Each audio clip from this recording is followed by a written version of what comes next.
সময় থাকতে ভালোবাসার মানুষের মূল্য দিতে শিখুন। এমনও তো হতে পারে সে আজ আছে কাল নাও থাকতে পারে। আজকে আমি তোমাদের এমন একটি স্টোরি শোনাবো যেটা শুনে আমি নিজে চোখের পানি ধরে রাখতে পারিনি। আজকে এই স্টোরিটা লিখে পাঠিয়েছে ভাইয়াটার হয়ে আমি গল্পটা আপনাদের বলে শোনাবো। তো শুরু করি। বাহির থেকে আড্ডা দিয়ে বাসায় আসলাম। এমনিতে বাবা মা গ্রামে থাকে, চাকরির জন্য আমি শহরে কোনো এক ফ্ল্যাটে থাকি। কিন্তু রাত 9টা বাজলে বাড়ির থেকে কল দিত, বক বক করতো এত রাতে বাহিরে আড্ডা দেই কেন, অথচ তখন বাজে রাত 9টা।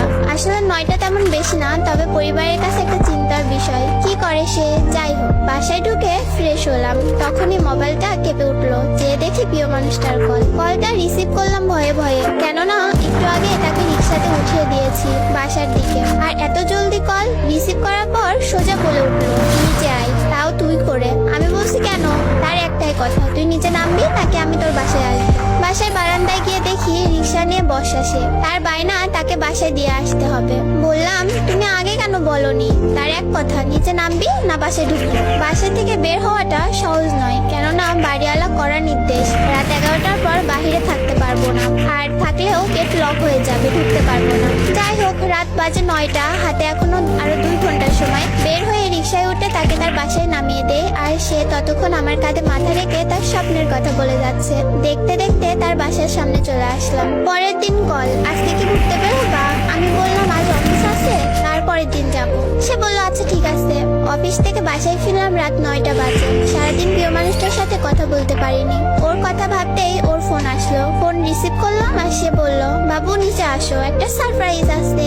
আমি নিচে গিয়ে দেখি প্রিয় মানুষটা দাঁড়িয়ে আছে। উঁকি মেরে দেখছিলাম ওর হাতে কিছু আছে কিনা, কিন্তু কই, কিছুই তো দেখলাম না।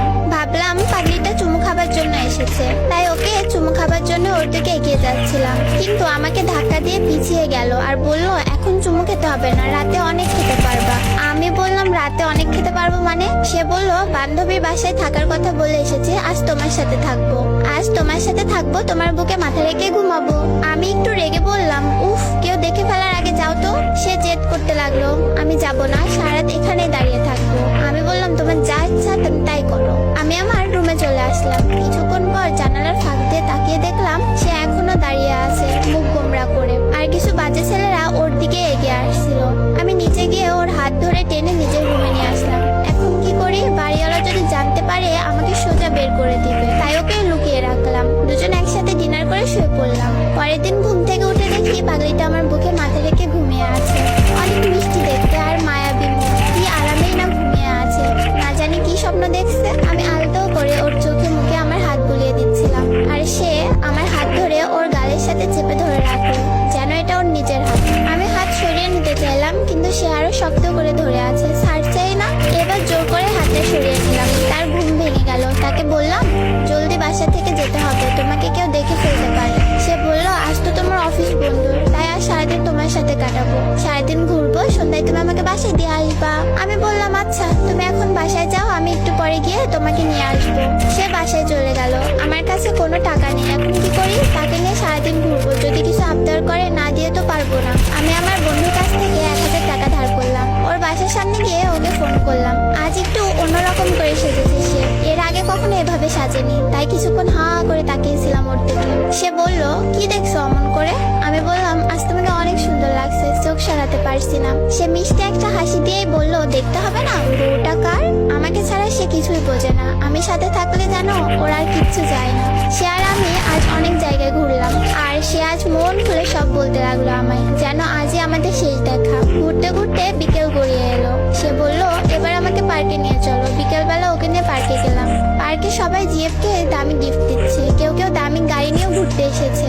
এসব দেখে ভাবতে লাগলাম, পাগলিটা না জানি আবার কি আবদার করে বসে। কিন্তু সে দামি গিফট চাইলো না, আমাকে বলল 10 টাকার বাদাম কিনে এনে দাও, দুজনে মিলে বাদাম খাবো আর গল্প করবো। সে আমার কাছে তেমন কিছুই আবদার করতো না, শুধু এতটুকুই বলতো, আমি তোমার কাছে কিছুই চাই না, আমাকে শুধু একটু ভালোবাসো, তাহলে আমি অনেক খুশি। আমি বাদাম কিনে আনলাম। আমি বাদামের খোসা ছড়িয়ে তার হাতে দিচ্ছিলাম, আর সেও খুশি মনে বাদাম খাচ্ছিল।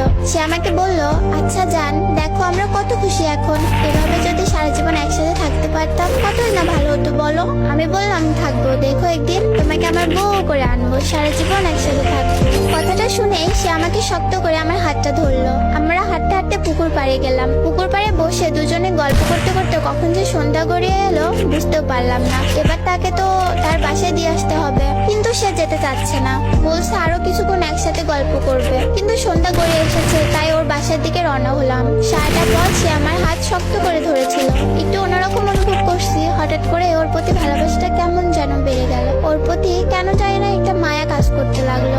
হাঁটতে হাঁটতে ওর বাসার সামনে চলে এলাম। এবার সে আমার কপালে একটা চুমু খেলো আর বলল, এবার তুমি দাও। আমিও তার কপালে একটা চুমু দিলাম। আমাকে বিদায় জানিয়ে সে বাসার ভেতরে ঢুকে পড়লো। আমিও আমার বাসার দিকে রওনা হলাম। বাসায় গিয়ে ফ্রেশ হয়ে ডিনার করে ঘুমিয়ে পড়লাম। পরের দিন সকালে তার কথা ভেবে ফোনটা হাতে নিলাম, কিন্তু কোনো মেসেজ নেই। রোজই মেসেজ দিয়ে ঘুম ভাঙাতো, আজ কোনো মেসেজ নেই। মনে মনে ভাবলাম হয়তো ব্যস্ত আছে বা ঘুম ভাঙেনি এখনো। আমি অফিসে চলে গেলাম। বাসায় ফিরে ফোন করলাম, কিন্তু ফোন বন্ধ।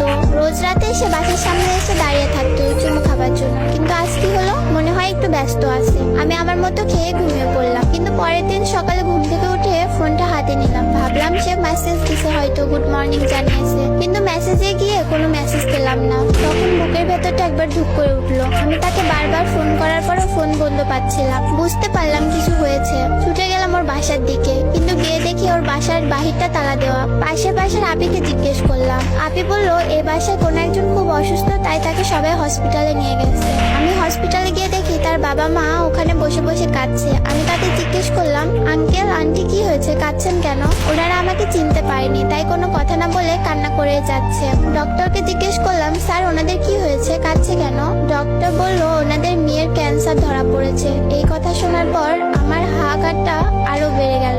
আমি রুমের দরজার কাছ দিয়ে ভেতরে তাকালাম। ভেতরে আমার মানুষটা শুয়ে আছে। তখন খুব ইচ্ছা করছিল ভেতরে গিয়ে তাকে জড়িয়ে ধরতে, তার কপালে একটা চুমু খেতে, কিন্তু বাহিরে ওর মা বাবা, তাই পারিনি। আমি আর কোথাও যাইনি তাকে ছেড়ে। যদি ওর কিছু হয়ে যায়, হসপিটালের বাইরেই অপেক্ষা করতে লাগলাম পাগলিটার জন্য। আর প্রার্থনা করতে লাগলাম, আল্লাহ তুমি আমার ভালোবাসার মানুষটাকে আমার কাছে ফিরিয়ে দাও। সারাদিন ওখানেই কেটে গেল। কিছু খাইনি, কিছু খেতে পারছি না, খাবার গিলতেও পারি না। রাত হয়ে গেল। আমি তার রুমের সামনে বসে রইলাম। পরের দিন সকালে কোনো এক কান্নার শব্দে ঘুমটা ভেঙে গেল। চোখ খুলতে দেখি তার বাবা মাও অনেক কান্না করছে। ওদের আরো কিছু আত্মীয় স্বজনও ছিল। সবার কান্নাকাটি দেখে অনেক ভয় করছিল।